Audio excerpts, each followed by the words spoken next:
โดยตามเส้นกองดีหน้าที่พ่อแม่มีต่อลูกคือมีใจผูกคืนวันเลี้ยงจอมควันลูกน้อยบ่ฮือใดต่ำก้อยเครื่องขี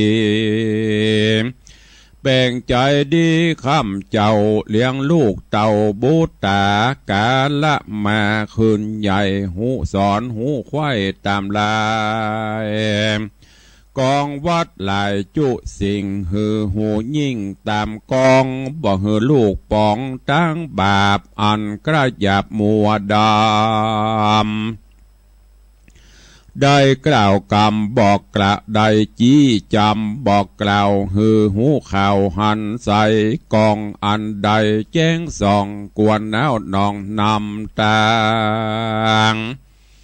บ่ปล่อยวางยังลูกผิดและถูกสอนปันเฮือจำควันลูกน้อยได้เฮียนถอยกองดีเฮือลูกมีได้หู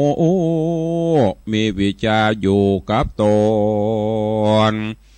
กาละบนมาควายลูกขึ้นใหญ่เติงหมายก็คงควายหากู้หือลูกอยู่เตรียมคิงแล้วคานิ่งใจจอด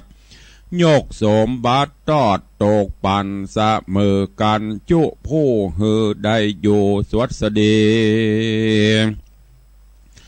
ปราดเมธีกล่าวจี้ว่าเป็นนาที่พ่อแม่เจ้ามีต่อลูกเต่ายิงใจและนาส่วนหน้าที่ผู้เป็นลูกนั้นใส่กวนกึดใจไฟกองดียามหัวดีหัวตีแต่ก่อนเมื่อเฮายังอ่อนเด็กขาสองบุญแน่พ่อแม่มีใจแผ่ตัวเฮาอดบ้านเต่าทุกยากอดลำบากหลายประการหือใดหืออาหารนมปอนหาผ้าผ่อนโปกตุ้มได้หอบคืนวานแย้มจอมขวานลูกน้อยได้ตามก้อยเจ็บเป็น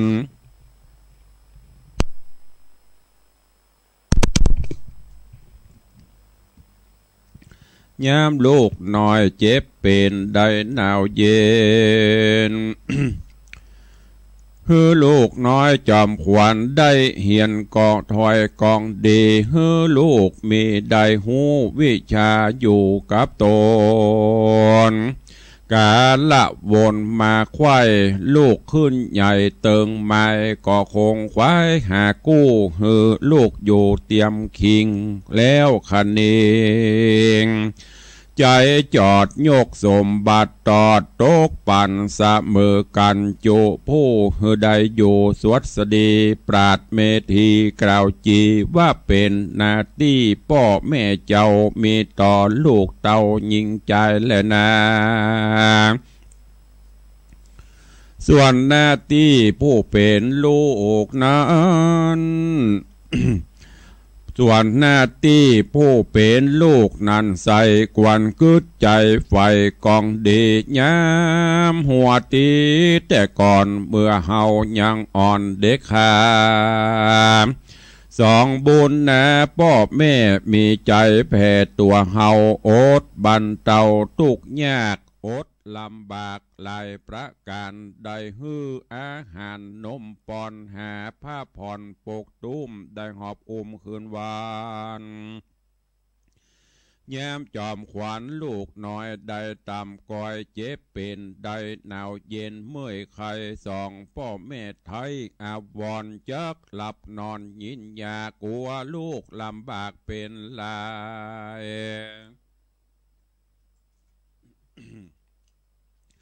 รีบผ่านภายหายาหาหมอบมาหือลูกมีใจผูกผ่านนี้กลัวลูกเครื่องขี่เอาไม่หือลูกได้ปัญหา การสบายหายแล้วใจจริงพองเปียววางใจได้จากใครกล่าวถอยสอนลูกน้อยได้หูสอนกล่าวอู้จ้าจ้าตราบเฮาลาขึ้นใหญ่ป้อแม่จริงไฟเจยบานและนาส่วนเฮาลาผู้เป็นลูกกวนกึดถูกตามธรรมว่าสององค์คำป้อแม่ได้เลี้ยงแก่เฮามาเป็นตุขาบ่อน้อยกวนกึดถอยยาวไกลรีบใส่ใจจูนนตอบแทนกุลป้อแม่มีใจแผ่เจยบานเฮืออาหารเสื้อผ้าตั้งเครื่องงาปัจจัยการงานใดน้อยมากบ่ฮือลำบากเครื่องกาได้อาสาช่วยกรรมกะตำพรำแตนกุลช่วยจูนุนตามธรรมป้อแม่หมายสอนบอกบ่สอกอกไปนำเชื่อฟังกรรมป้อแม่อันสอนแก่เล่ารากันส่องขาที่ว่าเจ็บป่วยไข้มาถูกมีหลายลูกหลายแสงกวนสะแวงช่วยกำหาหมอพรำยุกยาหือนำนาบีบนวดเหือเจ็บปวดปันหายกันกำไหลบ่อสั่งได้มวยมังมอรณากวนจักดาเลิกซากตามเก่าลากประเพณีเฮือตานมีหยาดน้ำอุติสะพรำไปหาชื่อว่าเป็นกตัญญูตาบ่อน้อยถูกทวนถอยกองทะกองงามหน้าที่ตามลูกเต่ามีต่อป้อแม่เจ้าของตนและนาส่วนหน้าที่สามีกาดนันเล่าอันจักมีต่อนอนเนาภริญามีนาหลายทานจุมปอบันต่างหลายจุงมีใจภายแผ่กว้างกึดล่ำสั่งสาปะการบ่เอ็นยานขี่คร้านบ่ดื้อด้านนอนวานมันภายพันจะใจหาเงินบาทไตคำแดงบ่อสะแวงตั้งเลนอันเป็นเส้นตั้งดำตั้งพิษธรรมและศีลบ่เอามากินเลี้ยงต้องตั้งถูกจ้องกองดีจิ้งจักมีใจไฟคันนิ่งไข่บ่อาคันนิ่งไข่กลัวบาปอันกระยาบนาส่วนพาลิญาเมียมิ่งหือฮักยิ่งเมียโตนบอกงานโงนแจ้งดาบ่หยาบจ้าปาลาเฮือพาลิญาดอดเดาได้โศกเศร้าเครื่องขี่บ่อปริปองต่างจู้ไปจอบสู่ยิ่งอื่นเฮือโจมจืนยินดีเข้าของมีเครื่องแง่มีเสื้อผ้าได้ราม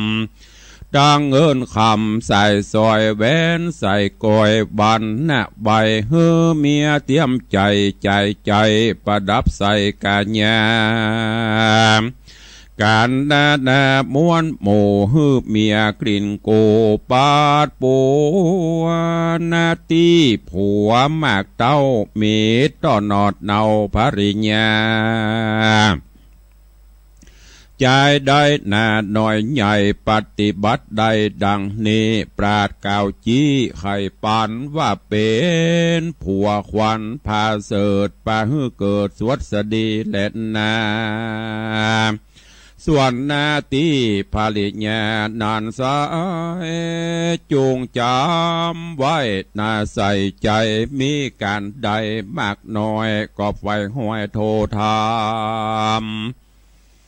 ฮือการนานำเมียนจอดบลาตอดวางลาจุมวัฏาเสื้อผ้าเข้าของกว่าตังลายมันพึงภายซักตากครกเขียงปากหม้อไหถวยและตะไลใบโอจอนใจโทเสื้อสาดมันปาดกวาดหักษาของนาเครื่องใจ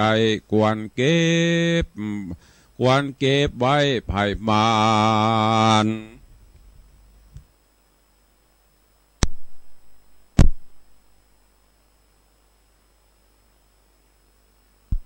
กวนเก็บไว้ไผ่มันบ่สูญกันเรียราดดูสะอาดหันใส่แม่นหายไป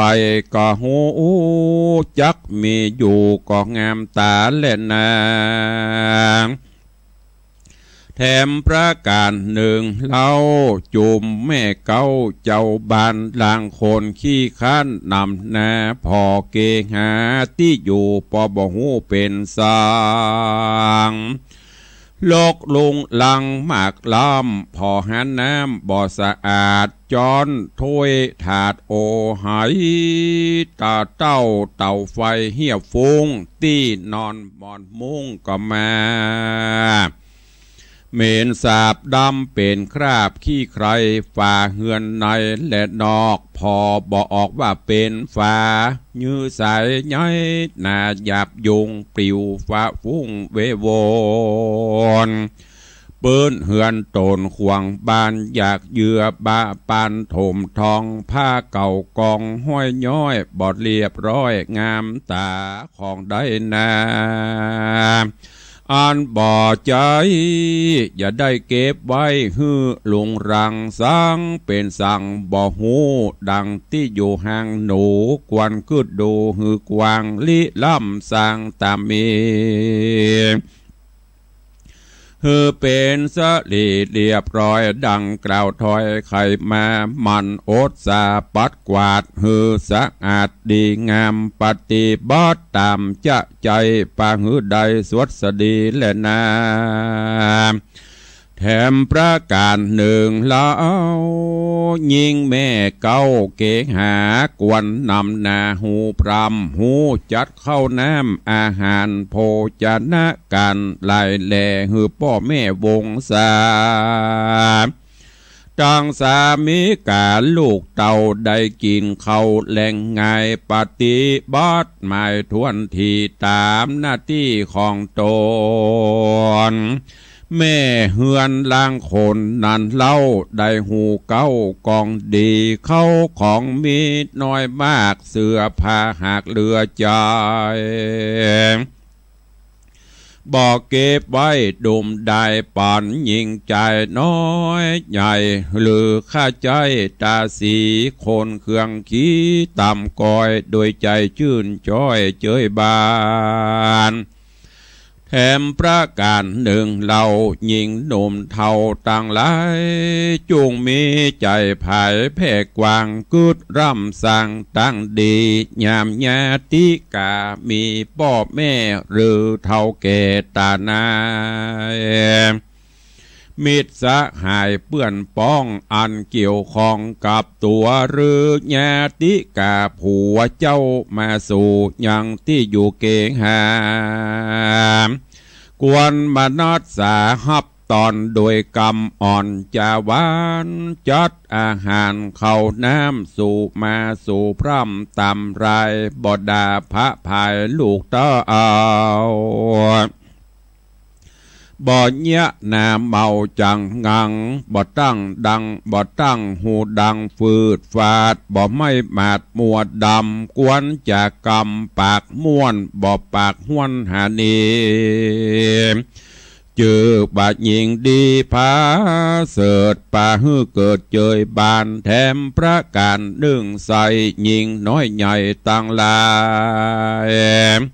อย่าได้หมายลิงโลลักเล่นจูลายใจต่อใจใดผู้อื่นอันเป็นตั้งตื่นวำไวหูหักษาหมายเบียดไว้ยังเงินบาทไตคำแดง อันผัวสะแวงหาดใดบทลักใจใจตามใจพิจารณาใจตามบีบ่ฮือเครื่องขีดลำตีบททัดนีเรือพระมารเข้าของคานนอนโสดกันบ่มีประโยชน์นำนาบอกวันหาเสาะไซซื้อมาไว้โถมทองเสียเงินทองมากเต่าละไว้เปล่าดมได้และนาแถมประการหนึ่งเรายิงผู้เป็นเก้าเกกหาล่างโคนนั้นนามักไฟหุมของไม้ลายอ่านเงินบอดตันก็แปะไว้พลัดผ่อนใจไปลุนดอกเบี้ยนูนหลายหลากจ้างปลาลำบากเครื่องขีเฮือเกิดที่ดีที่ซ่อนการนิ่งดันยาวไกลเงินคำใส่หายากมีน้อยมากนั้นใส่ควรเก็บไว้ถนอมเอาแง่เมื่อเฮาตามจะตามีหน้าพอบ่หันโหนแง่เมื่อเฮาโจรยากไรเจ็บป่วยไข้มาปานได้อันผ่านต่ำก้อยออกปากถอยยืมเขาจ้างโจรใจเฮาหลายหลากปาดลำบากเมื่อไปลุนและนาตอดสมาเหตุนั้นเล่าคนหนุ่มเท่ายิงใจฟังคำสอนหมายกล่าวจี้ถึงหน้าที่ของตนก็อย่าเวบนละตอดหือขาดนิ่งรอดวันยามแล้วปฏิบัติตามติดต่อหน้าที่ของพ่อทวนถูกจักมีต่อลูกสันดายหน้าที่แม่สายใจแถมเล่าหน้าที่ลูกเต่าบูตาหน้าที่สามีกาต่อท้อหน้าที่ยอดซอยเมียแปลงมิดลายแสงทวนทีตามหน้าที่ไผ่มานปฏิบัติกันอย่าขาดบ่อประมาทลาสาเตี้ยงจักป่าหือใดสุกบานไข่จุโคนมันสร้างกุศลเตื่อมกรรมหักษาศีลพร่ำตัวไปจักเป็นปัจจัยจองหอยหือใดจื้ออื่นจอยและเจยบานยามอยู่โลกสงสารโลกลาก็บ่ต่ำจ้าเครื่องกาการมอดละนามวยมั่งจากโลกกว้างหน่อเมืองโคนยอมเอาโต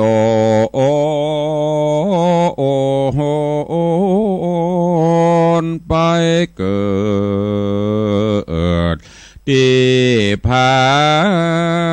เสดสุกเกษมสีได้ตรัสวัสดีบอกขาดในห้องพระสัตว์เมืองบนก็ย้อนบุญตนได้สร้างดังกล่าวอ้างใครมาก็มีวันนั้นเล็ดนานิติตังขีญาสังวันนาวิเศษจากห้องเหตุธรรมเทศคำสอนเรื่องหน้าที่ของตนก็บังกรมสมเด็จเสด็จ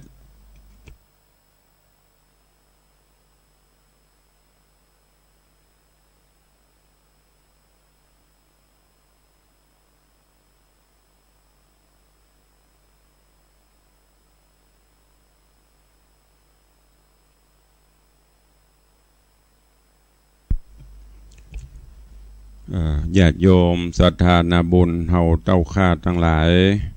ก็ได้สดับรับฟังพระสัทธรรมเทศนาที่ตุลุงหรืออัตมภาพได้น้อมนำมาเทศนาให้ได้รับฟังกันในวันนี้เกี่ยวกับ หน้าที่ของตนของคนเฮา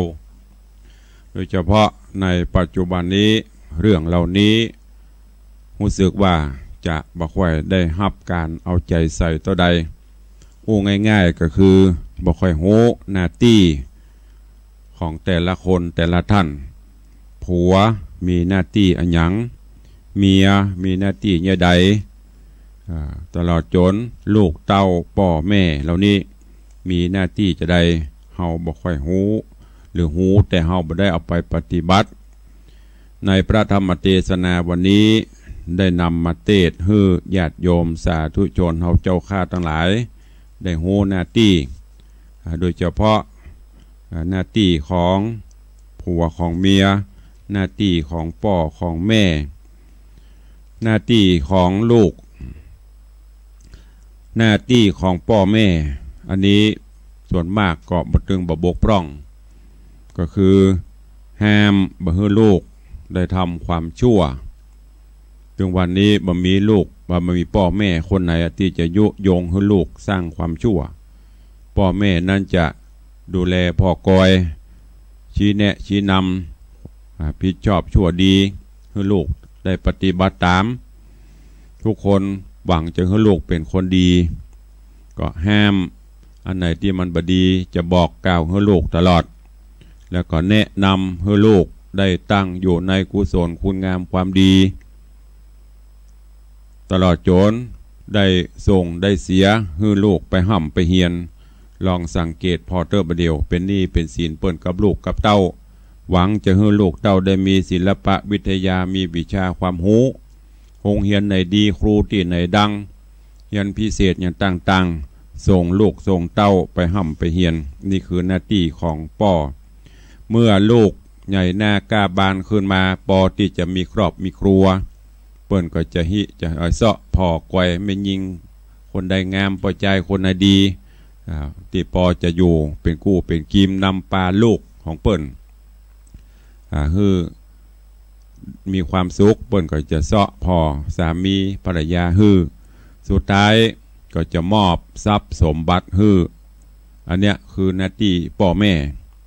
แต่เหล่านี้ปัจจุบันนี้ญาติโยมทั้งหลายลองสังเกตพอโดยเฉพาะหาลูกหาผัวหาเมียหรือว่าเสาะหากู้ข้างให้ลูกประเดี๋ยวนี้พ่อแม่ต้องได้เสาะหาเขาถึงเสาะคนเดียว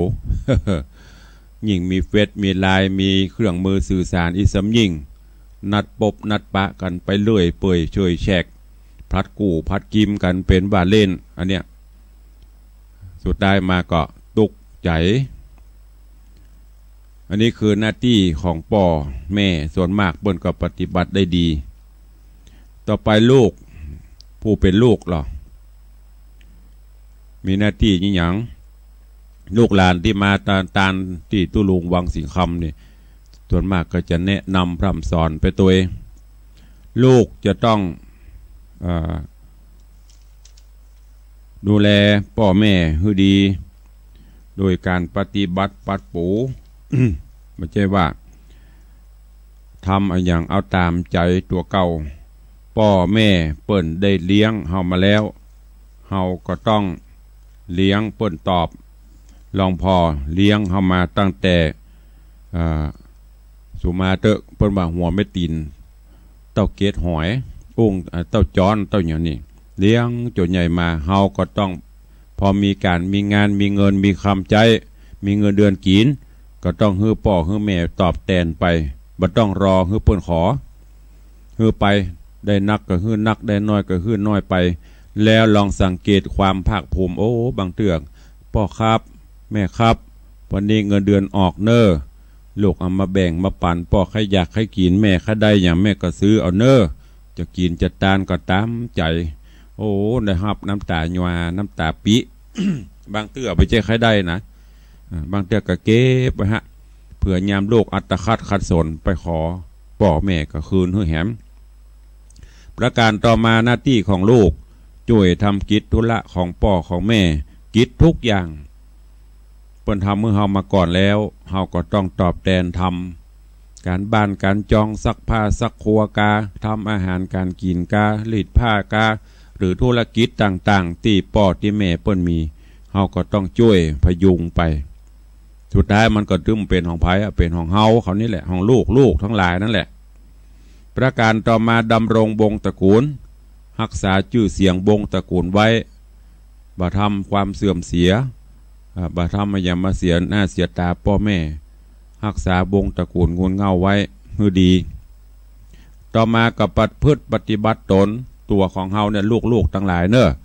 ปฏิบัติตนปฏิบัติตัวให้ดีสมควรที่จะสืบทอดมรดกตกทอดของพ่อของแม่ต่อไปแต่ก่อนนี้ลองสังเกตพอมีให้มีนาน้อยก็ดีนักก็ตามบ่ให้บดีเลือดบ่เข้าตาเลือดตาบ่กระเด็นเปิ้นจะบ่ขายหวงกลัวลูกบ่มีที่อยู่กลัวลูกอัตคัดขัดสนโอดสหะเสาะหาเนี่ยจะเสาะหากินไปเป็นวันขอมีข้าวกินของกินอันใดก็กินกันไปประเดี๋ยวนี้พ่อแม่ยังบ่ตายละเด้อจุจำเปิ้นขายพ่องซุยขายพ่องหรือจำเป็นต้องขายพ่องเพราะลูกไปสร้างหนี้สร้างศีลไว้นักบ่ฮู้จะญาติใดก็จำเป็นต้องขายเพราะฉะนั้นลูกหลานตันเต้าทั้งหลายฟังแล้วก็ให้พิจารณาเอาเนอะทรัพย์สินสลิงคานอันไหนที่มันไม่จำเป็นก็หักห่วงไว้ประเดี๋ยวนี้สำยิงที่ดินมันแปลงขึ้นอยู่ติ๊กขายไปแล้วปุ๊บสุดท้ายเขาจะไปอยู่ที่ไหนไปหน้าลูกหลานเขามันจะตายวันนี้วันพุกลงจะอยู่ไปแหมกี่ปีอายุสังขารเขาจะต้องใจกรรมใจเวรไปแหมตะใดบ่ฮู้บ่มีที่อยู่บ่มีที่อาศัยก็ลำบากละเวเฮโหนไปเจ้าของเปิ้นไปเป็นเดือนเป็นปีไป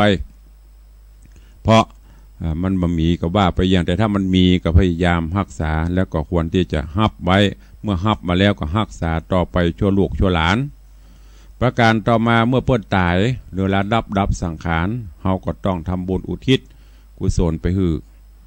ตามอัตภาพตามฐานะหลักฐานเฮานี่คือหน้าที่ของลูกที่จะพึงต้องกระทำต่อพ่อต่อแม่ที่สำคัญที่สุดก็คือสร้างตนสร้างตัวให้เป็นคนดีสี่สังคมมีความกตัญญูต่อพ่อต่อแม่เคารพนอบน้อมบูชาอันเนี้ยคือสิ่งที่พ่อแม่ปรารถนาหน้าที่ของผัวก็มีเหมือนกันก็ต้องช่วยกันดูแลพอกล้วยกัน บนห้องว่าผัวหน้าที่ของผัวก็คือมีเมียแล้วก็ต้องยกย่องนับถือว่าเป็นเมียจะไปลบลีไม่ใช่ลงบ้านไปเป็นหนุ่มไอ้เป็นโสดอยู่อิ่มใจต้องนับถือปาออกการออกงานออกสังคม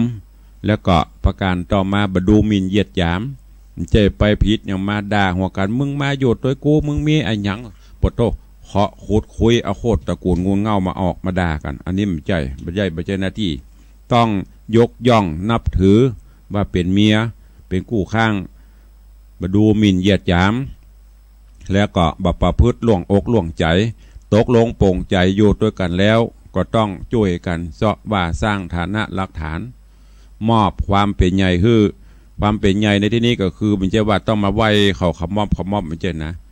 ไว้เนื้อเชื่อใจเพื่อความเป็นใหญ่ในบ้านในจองดูแลพอกวยเงินคำกำเกลือแต่ก่อนนี้พอบ้านเพิ่นจะประกำเงินหรอได้สตางค์มาก็ยื่นให้เมียก็เขียมจ่ายดอกจะจ่ายอันใดก็ต้องปรึกษาหารือบอกว่าจะประหันก็ประมาณตังมีก่อยื่นให้ไปไม่ใช่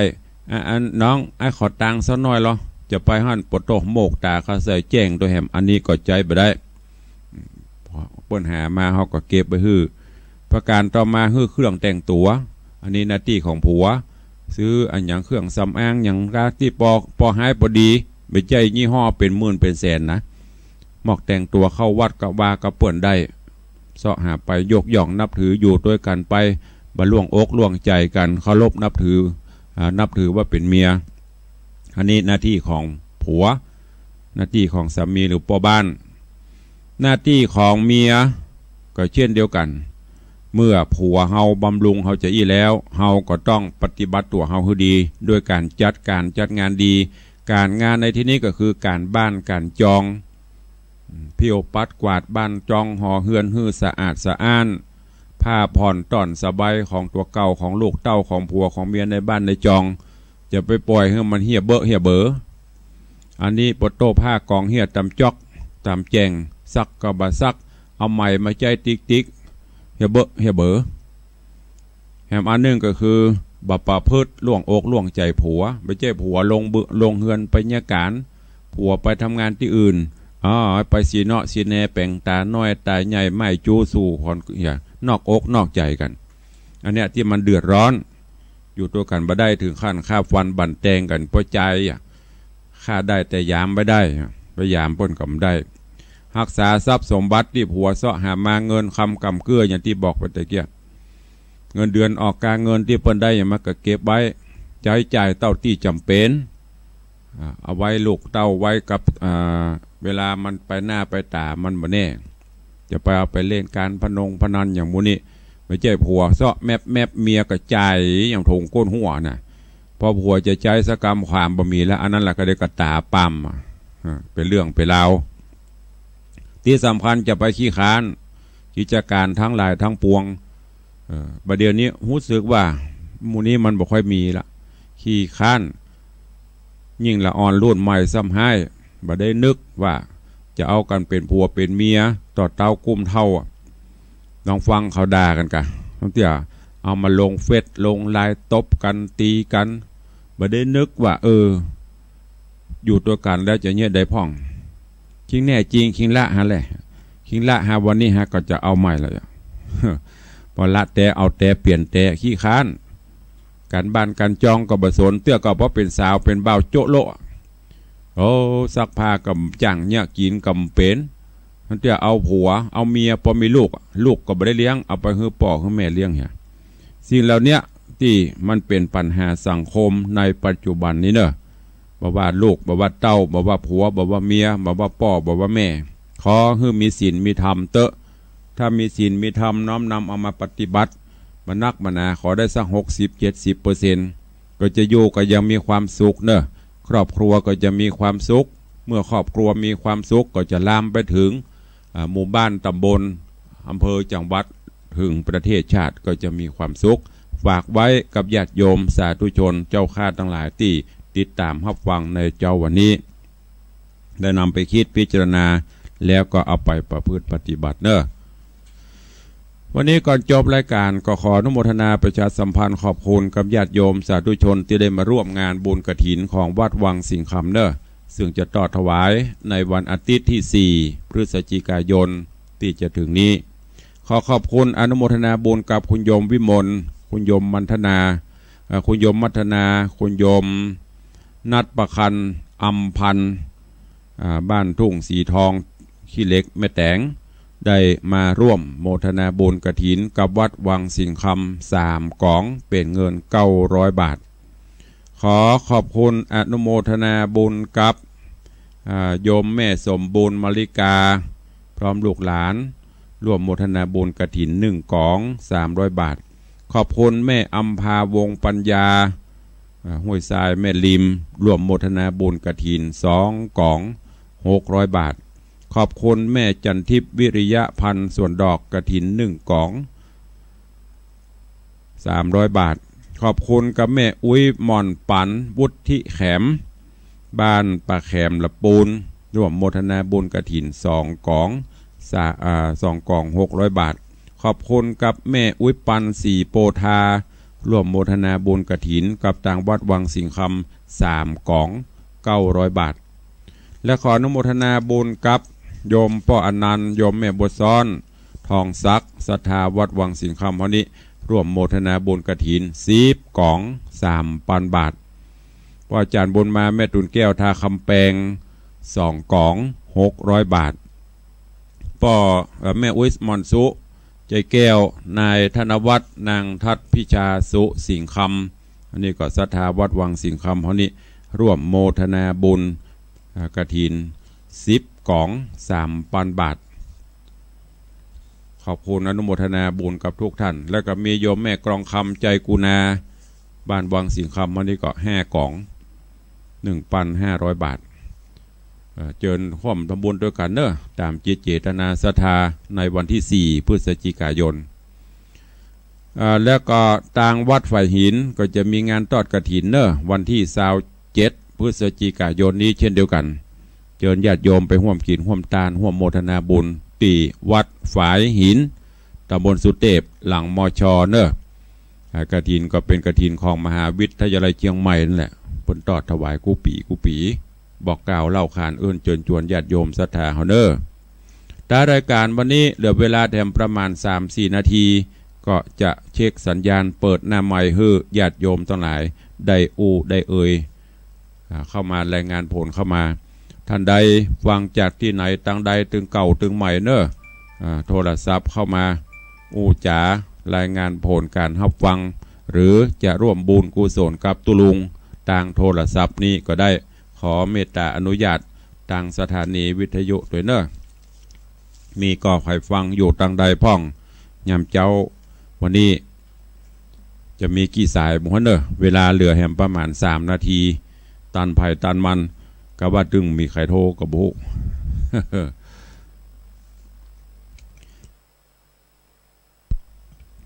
ดักปิ้งบินบ่อยไม่มีใครโทรสักสายไม่มีก็บอกเป็นยังกันไป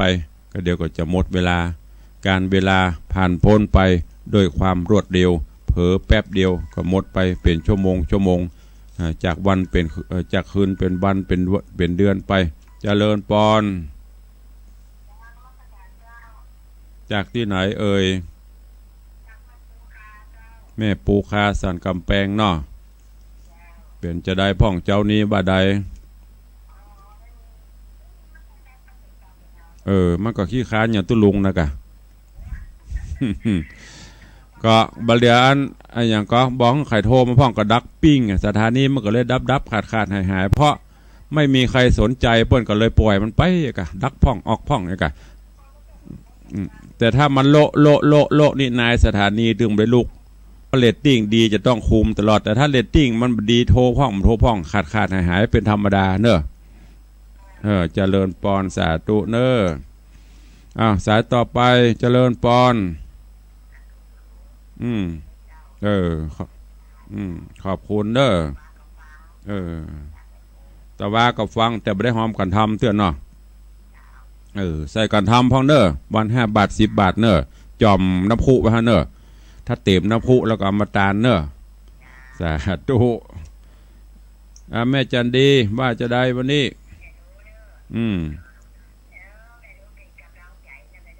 สาธุ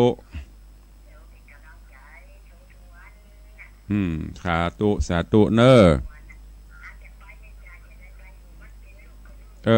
มาเป็นยังอันนั้นมันต้องลำมาบดอ่ะสาธุนะแม่เนอะอีแม่เป็นนั่นเป็นนี่มันต้องอลัมมาบดอ่ะมันเป็นยังมันออกอากาศ ได้มาก็ดีไม่ได้มาก็ไม่เป็นไรส่วนแล้วแต่หน้าบุญไผ่หน้าบุญมันเนอะหน้าบุญมันพอบหารหลังจะได้มามันก็ได้มาสายต่อไปเด็กหญิงจันดีว่าจะได้ฮัลโหลมันขี้ค้านมันมีอันนี้หรอการทำมันน้อยมันก็เลยบ่ป้อยอ่ะ ถ้าการทำมันนักรึงโลอ่ะการทำน้อยมันก็ไปตามก้ามันกับแม่เฮ้ย ว่าเล่นบ่ได้เด้อวันนี้ไปตั้งใดจ๋าแม่ละเฮงโรยโชคดีมีชัยเนอะสาธุยมแม่จันดีวิสุทธินันท์วันนี้วันโจกวันใจลืมไปขอให้ทุกท่านจงเฮงโรยซื้อหวยก็ขอให้ถูกรางวัลที่อย่างดีฮะ ตามภาธนาเอาเนอะเขาจะว่าเอารางวัลที่1เขาเปิดเขาก็จะไม่ได้ฮะมะตามบุญ เอาเข้ามาใครจะอู้ตัวแต่พ่องเล่นพ่องไข้หัวกันยามเจ้าสุขภาพสดชื่น สดชื่นแจ่มใสยามเจ้าเหลือเวลา1 นาทีสุดท้ายตุลงก็อุดแต่พ่องเล่นพ่องเนอะอีป่อยแม่เนอะจะไปถือไปตือไปโคดเนอะเพราะถึงเป็นคนอู้จะยะอู้แบบจะยะคือจะได้กับอู้แบบซื่อๆไม่มีพิษมีภัยอู้ไปน้ำใสใจซื่อแต่พ่องเล่นพ่องส่วนมากจะเป็นเล่นแต่ก็ กลัวเป็นวจีกรรมจะเพื่อเป็นบาปเป็นกรรมเนอะอันอูดถึงเรื่องโทรศัพท์ก็เหมือนกันนี่อย่างตุ้ลงถึงฮื้อโทรคนอื่นเพื่อยังบ่ฮื้อโทรเพราะอย่างที่บอกไปบางเตื้อก็เช็คพอล้อสัญญาณไปถึงไหนพ้องต่างสถานีเจ้าหน้าที่เพื่อก็นั่งฟังหรอก่อยวันนี้มีคนเข้ามานักกาสถานีเป็นจะได้พ้องถ้ามันดีนั่นดังเปิ้นก็จะได้ปรับปรุงมันบดีตัดจะได้อันเนี้ยตุลุงถือบอกโทรถ้าบัดโทรก็เป็นยังดักกันไปหายกันไปก็จะไปโจมเนอะวันนี้สถานียังหายบัดที่มันบดีกับว่าโทรบอกอันที่ดีกับว่าดักปิ้งนะมันใช้ไม่ได้ เอาละเนาะโอไปม่วนไปเวลาหมดพอดีลาแล้วเนอะเดี๋ยวก็ไปฟังรายการธรรมะเพื่อประชาชนพร้อมกับเพลงม่วนจากต่างท่านเจ้าพระครูธีระสุตตพจน์ท่านเจ้ามหาสังฆาวัดผาเลิศวัดผาลาดแล้วก็ไปฟังรายการเสียงจากชุมชนป่าแดงและสันทรายหลวงโดยปกาเขาแตนปอละบัดต้องตลอดตะแล่เวลาหมดแล้วบัดได้อู้ละเปิ้นบอกให้โทรตะกี้บัดโทร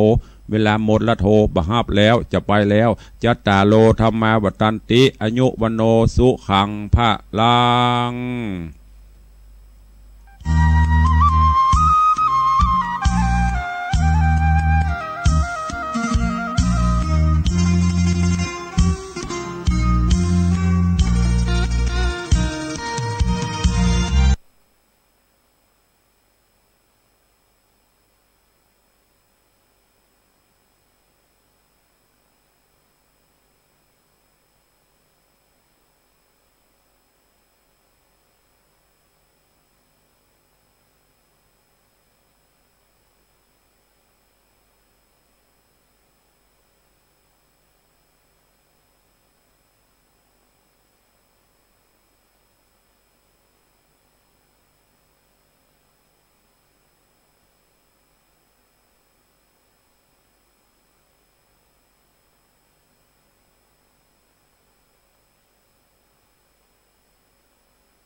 กระหม่อมให้จัดพิมพ์หนังสือบทเจริญพระพุทธมนต์โดยทรงออกแบบปกด้วยพระองค์เองพระราชทานแก่ผู้ร่วมพิธี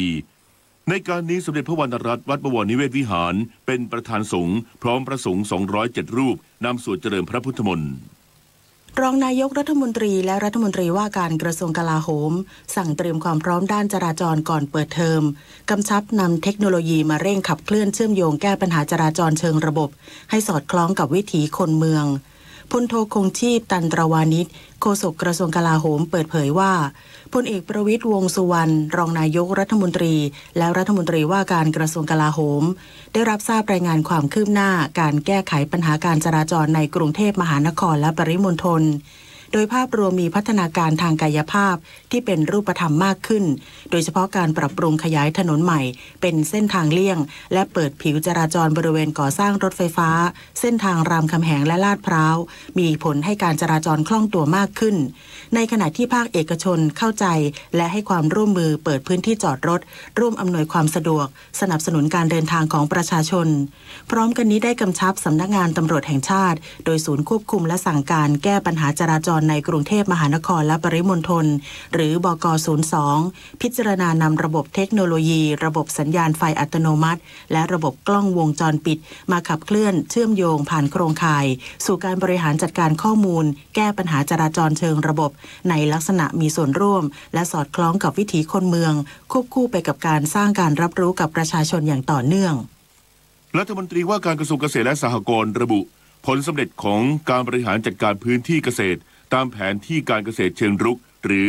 Zoning by Agrimap ช่วยให้เกษตรกรได้ผลตอบแทนดีกว่าหลังปรับเปลี่ยนการผลิตให้เหมาะสมกับพื้นที่ นายกฤษดาบุญราชรัฐมนตรีว่าการกระทรวงเกษตรและสหกรณ์กล่าวถึงนโยบายโซนนิ่งบายอะกรีแมปอีกหนึ่งนโยบายสำคัญของกระทรวงเกษตรและสหกรณ์ที่ได้ศึกษาวิเคราะห์ด้านเศรษฐกิจสินค้าเกษตรที่สำคัญ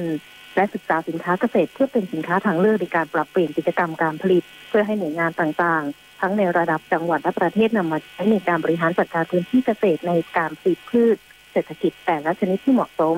ในปริมาณที่สอดคล้องกับความต้องการของตลาดโดยจากการประเมินผลโครงการบริหารจัดการพื้นที่เกษตรกรรมปีงบประมาณ 2560 พบว่า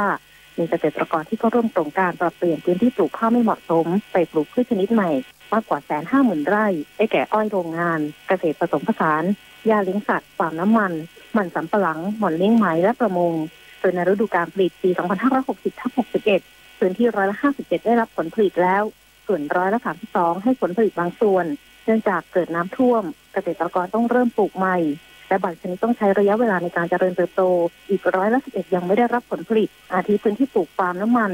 ซึ่งให้ผลตอบแทนในระยะยาวโดยเกษตรกรที่เข้าร่วมโครงการ96%ยังคงผลิตสินค้าที่ปรับเปลี่ยนอย่างต่อเนื่องและเกษตรกร34%ต้องการขยายพื้นที่เพื่อปรับเปลี่ยนการผลิตเพิ่มขึ้นเฉลี่ยรายละ5 ไร่กระทรวงเกษตรปรับโครงสร้างการทำงานก่อนที่จะไปแนะนำเกษตรกรเขาปลูกเลี้ยงหรือทำประมงอะไรเนี่ยจะหาตลาดให้ก่อนต่อไปนี้เกษตรอำเภอเกษตรตำบลก็จะไปบอกกับชาวไร่ชาวนาว่าต้องทำอย่างนั้นอย่างนี้ไม่ใช่ว่าปลูกสเปะสปะแล้วก็ไม่รู้ไปหาตลาดเอาในอนาคตเบื้องต้นสร้างความมั่นใจเรื่องตลาดเอกชนต้องบอกว่าจะซื้อแน่ในราคาเท่าไหร่นี่คือมาตรการลดความเสี่ยงก็มี4มาตรการลดความเสี่ยง1ตลาด2รับรองราคาผลผลิต3มีทุนดอกเบี้ยต่ำให้4มีระบบประกันภัยพืชผลให้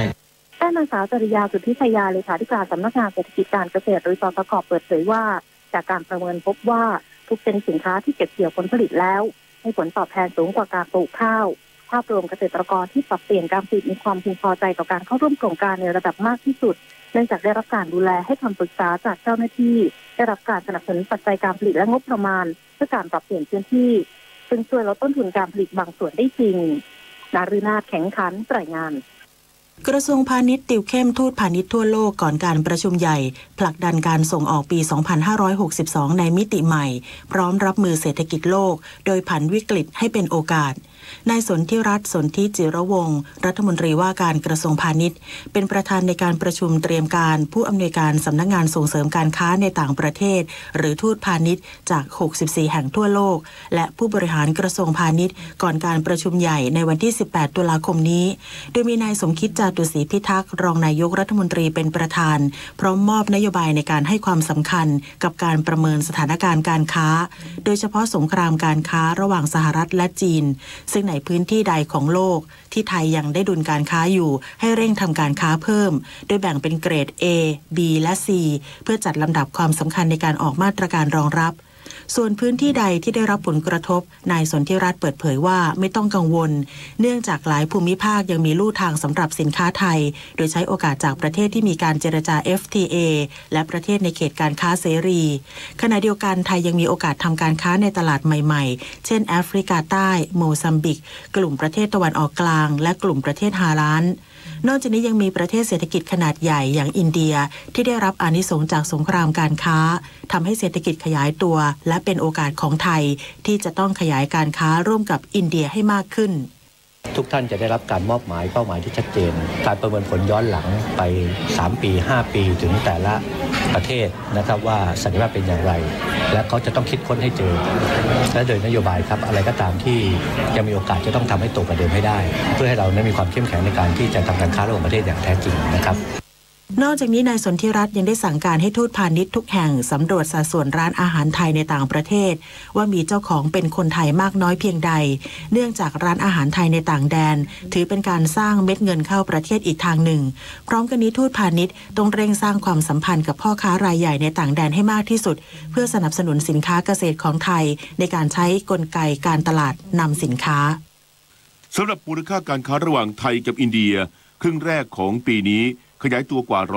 126%โดยเอกชนใช้สิทธิประโยชน์จากการค้าเสรีเพิ่มขึ้นนางอรมนทรัพย์ทวีธรรมอธิบดีกรมเจรจาการค้าระหว่างประเทศเปิดเผยว่าจากการติดตามข้อมูลการค้าระหว่างไทยกับอินเดียในช่วงที่ผ่านมาพบว่ามีการเติบโตอย่างต่อเนื่องโดยช่วงครึ่งแรกของปีนี้ มูลค่าการค้ารวมระหว่างไทยกับอินเดียอยู่ที่ 6,224 ล้านเหรียญสหรัฐเพิ่มขึ้นร้อยละ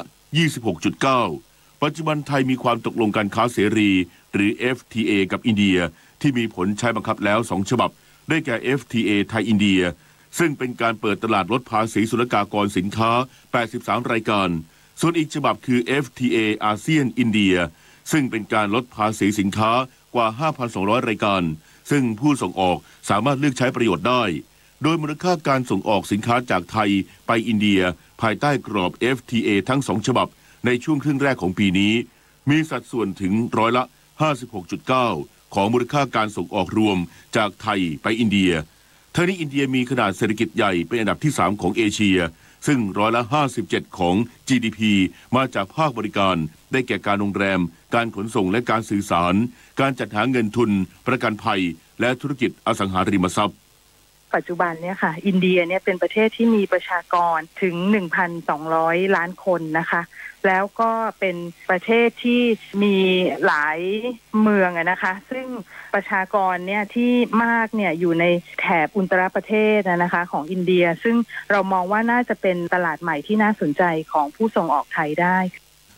ดังนั้นในการวางแผนดำเนินธุรกิจในอินเดียผู้ประกอบการไทยจะต้องเข้าไปศึกษากฎระเบียบและช่องทางการค้าที่มีความเป็นไปได้ในการร่วมลงทุนกับผู้ประกอบการนักธุรกิจของอินเดียในแต่ละรัฐซึ่งต้องคำนึงถึงประเภทธุรกิจที่เหมาะสมเพื่อกำหนดทิศทางการดำเนินธุรกิจให้ตรงกับเป้าหมายและสร้างโอกาสความสำเร็จที่สูงขึ้นภาครัฐเร่งเดินหน้ารวมกลุ่มพลังชุมชนและวัดสร้างความมั่นคงให้กับประชาชนทั่วประเทศ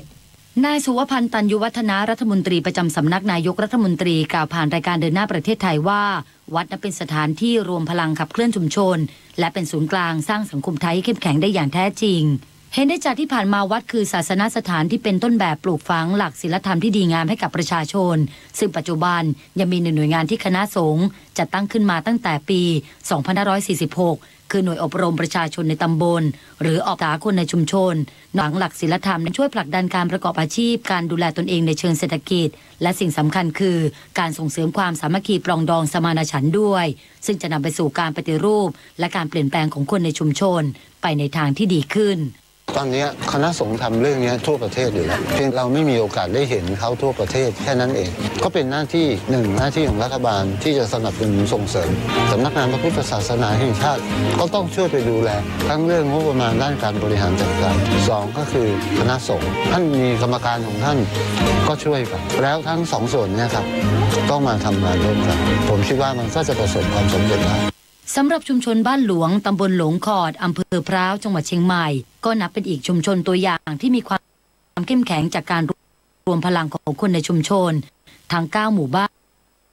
นวัดและหน่วยงานราชการหลังจากรวมกลุ่มกันเพื่อสร้างอาชีพทำให้เกิดรายได้ที่ยั่งยืนเลี้ยงแต่ละครอบครัวได้ในปัจจุบันเช่นการส่งเสริมการทอผ้าด้วยสีธรรมชาติที่ล่าสุดยังกลายเป็นผลิตภัณฑ์ของชุมชนที่ขึ้นชื่อแล้วปัทมาสุทธิประทีปรายงาน Google เลือกไทยเป็นพื้นที่จะทำโครงการทำนายเบาหวานจากภาพดวงตาสะท้อนถึงความใส่ใจของประเทศไทยต่อการดูแลผู้ป่วยเบาหวาน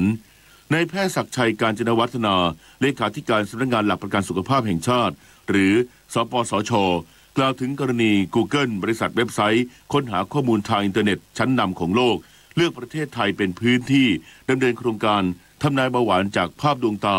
หนึ่งในโครงการพัฒนาเทคโนโลยีปัญญาประดิษฐ์ว่าการที่ Google เลือกไทยสะท้อนให้เห็นว่าไทยเป็นประเทศที่ให้ความสำคัญต่อโรคเบาหวานโดยมีการบูรณาการการทำงานของทุกภาคส่วนภายใต้แผนยุทธศาสตร์การป้องกันและควบคุมโรคไม่ติดต่อระดับชาติ5ปีคือพุทธศักราช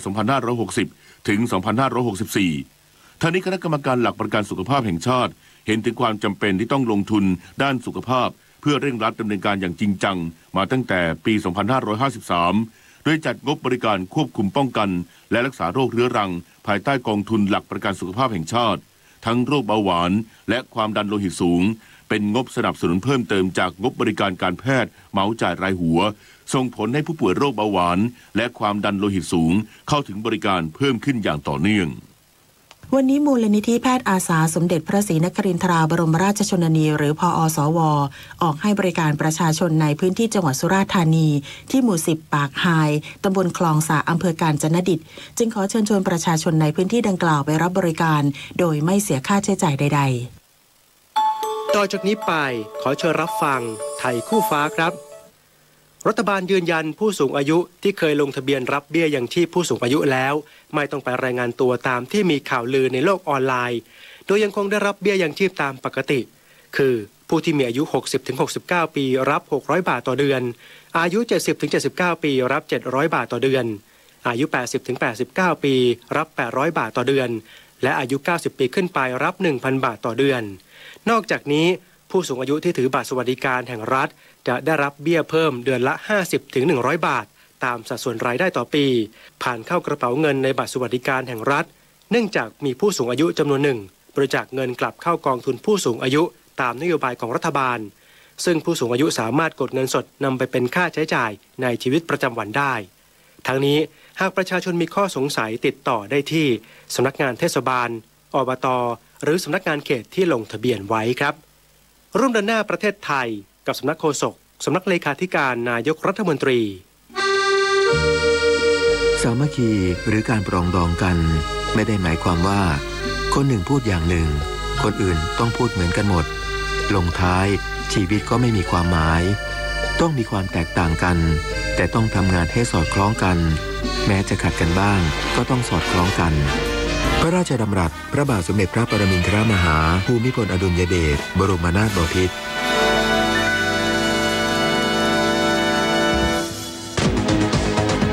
สัญญาประชาคมสัญญาที่คนไทยร่วมกันสร้างจากบทเรียนที่ผ่านมาสู่กันอยู่ร่วมกันอย่างสงบและสันติสุข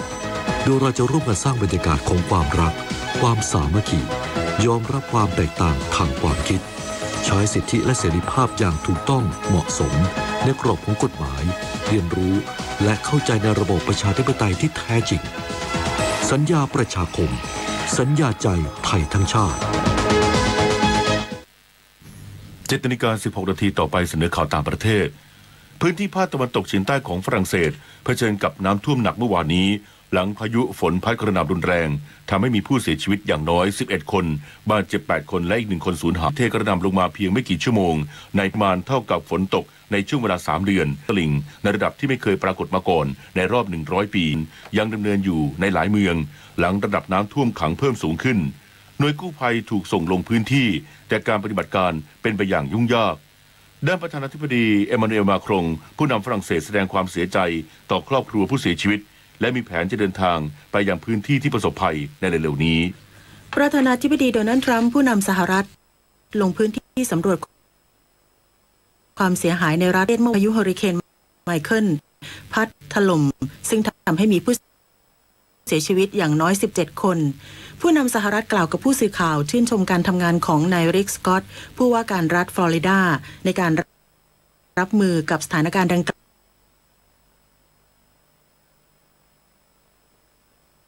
ล่าวขอบคุณ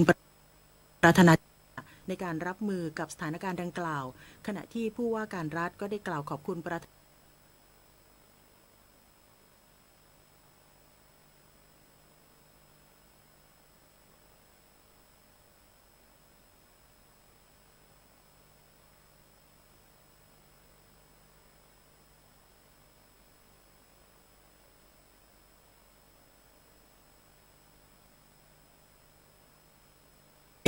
เมื่อวันพุธที่ผ่านมาด้วยความก่อให้เกิดความเสียหายเป็นวงกว้างธุรกิจและบ้านเรือนนับพันหลังถูกทำลายจนถึงขณะนี้ประชาชนหลายพันคนยังไม่มีทั้งน้ำประปาและกระแสไฟฟ้าใช้